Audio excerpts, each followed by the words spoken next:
यह अच्छी बात है कि लाहौर हाई कोर्ट में भगत सिंह के अपमान का संसद ने संज्ञान लिया, लेकिन और भी अच्छा होता यदि इस मुद्दे को कहीं अधिक तवज्जो दी जाती। ऐसा इसलिए क्योंकि भगत सिंह भारत के महानतम नायकों में से एक हैं और उनका अपमान तो छोड़िए, उनके विषय में कटु शब्द तक किसी को स्वीकार्य नहीं होंगे। इस मामले की जड़ें पाकिस्तान में सक्रिय भगत सिंह फाउंडेशन से जुड़ी हैं।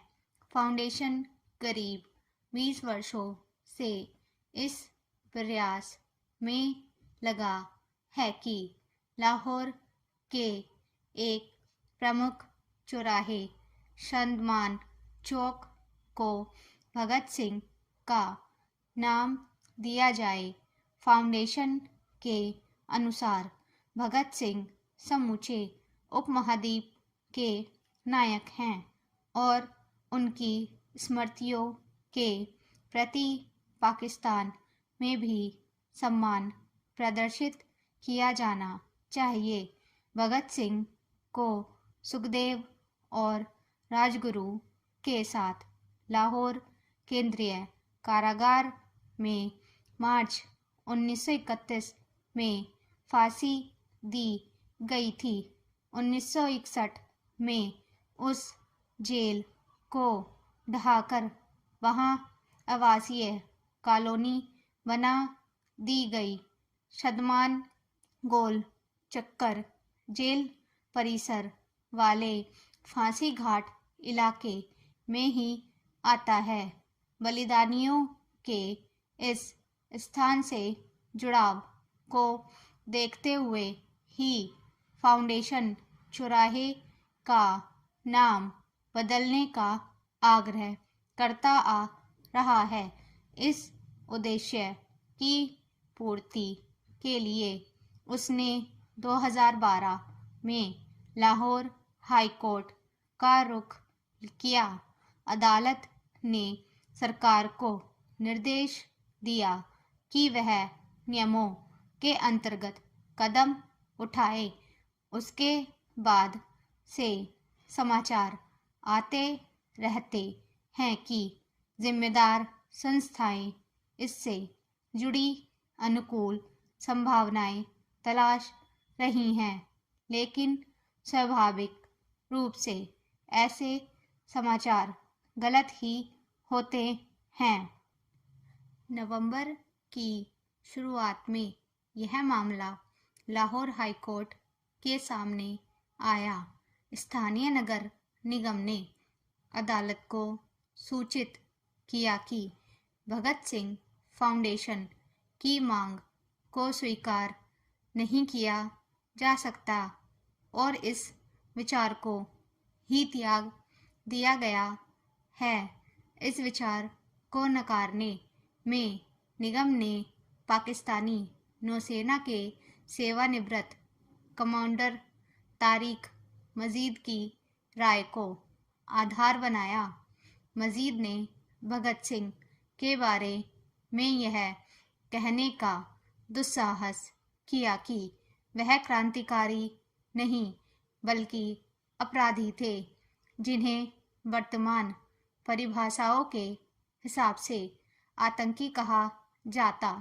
उन्होंने एक ब्रिटिश पुलिस अधिकारी की हत्या की थी और उसी अपराध में अपने 2 साथियों के साथ उन्हें फांसी पर लटका दिया गया।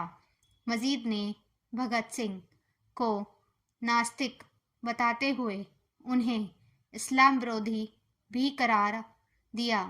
उन्होंने यहाँ तक सुझाव दिया कि भगत सिंह फाउंडेशन पर प्रतिबंध लगा दिया जाए क्योंकि यह पाकिस्तान की मूल विचारधारा के विरुद्ध है। लाहौर हाई कोर्ट ने अब इस मामले को 17 जनवरी तक लंबित कर दिया है।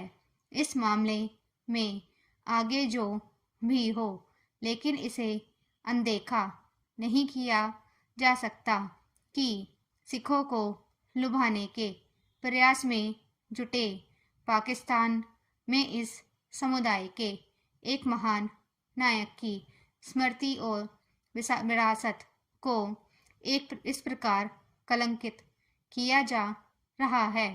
मनीष तिवारी के सवाल पर कीर्तिवर्धन सिंह के जवाब को देखें तो विदेश राज्य मंत्री ने यह जवाब दिया, भारत सरकार ने पाकिस्तान में भगत सिंह के विरुद्ध आपत्तिजनक टिप्पणियों का संज्ञान लिया है और कूटनीतिक चैनलों के माध्यम से इस घटना के प्रति पाकिस्तान सरकार के समक्ष कड़ा विरोध जताया है। इसके साथ ही भारत सरकार ने पाकिस्तान में सांस्कृतिक विरासत पर बढ़ते हमलों, अल्पसंख्यक समुदाय की गरिमा पर आघात और उनके विरुद्ध बढ़ रही असहिष्णुता का मुद्दा भी उठाया है। सरकार और समूचा राष्ट्र भारत के स्वतंत्रता संग्राम में भगत सिंह के अमूल्य योगदान को मान्यता देता है। उनकी पुण्यतिथि पर हर साल देश विदेश में कार्यक्रम आयोजित होते हैं। विदेश में सक्रिय भारत के कूटनीतिक मिशन भी भगत सिंह के प्रति श्रद्धा सुमन अर्पित करने वाले कार्यक्रम आयोजित करते हैं। सरकार के इस जवाब में वैसी प्रतिक्रिया प्रतिध्वनित नहीं होती जैसी भगत सिंह के लिए आतंकी और अपराधी जैसे शब्दों के प्रयोग पर होनी चाहिए थी। सरकार की ओर से उन तिथियों का उल्लेख नहीं किया गया जब कूटनीतिक माध्यमों के जरिए उसने पाकिस्तान में विरोध जताया, न ही यह उजागर किया कि क्या इस्लामाबाद स्थित भारतीय उच्चायोग ने इस मामले में कोई शिकायत दर्ज कराई या नई दिल्ली स्थित पाकिस्तान उच्चायोग में किसी को इस मामले में तलब किया। इससे भी महत्वपूर्ण इस स्पष्टता का अभाव है कि सरकार ने लाहौर हाईकोर्ट में भगत सिंह के विरुद्ध हुई टिप्पणियों को हटाने की मांग की है या नहीं। कूटनीतिक विरोध की सामग्री भी सार्वजनिक नहीं की गई। इस पर अफसोस ही हो सकता है कि सरकार ने इसे सामान्य मामलों की तरह ही लिया। भगत सिंह के विरुद्ध ऐसी टिप्पणियों का लोकसभा अध्यक्ष द्वारा संज्ञान लिया जाना चाहिए था। लगता है विदेश मंत्रालय ने इस मामले को हल्के में ले लिया। यह विदेश मंत्री जयशंकर के उस दृष्टिकोण के उलट दिखता है कि देश अब नई राष्ट्रवादी भावनाओं से ओतप्रोत हो गया है। अच्छा होगा कि सरकार के नेतृत्व में देश की समूची राजनीतिक बिरादरी भगत सिंह के विरुद्ध टिप्पणियों की कड़ी निंदा करे। यदि यह संसद में किया जाए तो और भी बेहतर होगा। शामदान चौक का नाम बदलने या न बदलने का फैसला पाकिस्तान का है, लेकिन उन भगत सिंह के विषय में आतंकी एवं अपराधी सरीखी कोई टिप्पणी कतई बर्दाश्त नहीं की जानी चाहिए।